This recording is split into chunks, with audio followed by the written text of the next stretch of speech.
Hi guys, kakain na po tayo. Ito po pala ulam po namin guys. Ito po, may pera po kasi po si mama guys.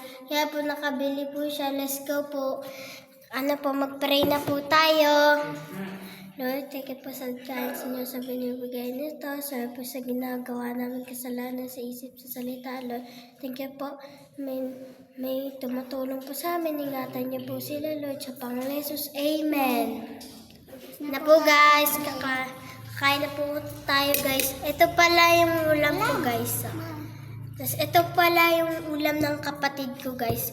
Ito po guys, yung ko guys. Yung ulam namin, ito pala po yung tubig namin guys. Let's go na po, kain na po tayo guys.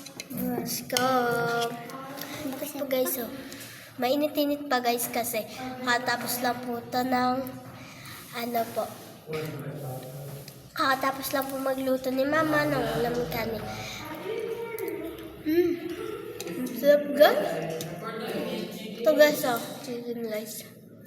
Ang crunchy lang. Sarap pa. Alam niyo ba guys, sa mama ko guys, gusto niya may nalinaw siya.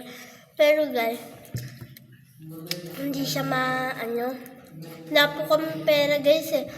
Kaya po, paglaki ko po guys, pagtapos ko po mag-aral,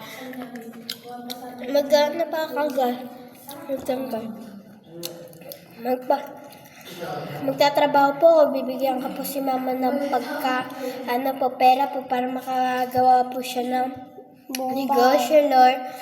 Negosyo ng mama ko po. Gusto niya po magbenta. Pero po guys, ayaw niya po wala po kami pera guys. Wala po kami pang ng pera. Magtinda ng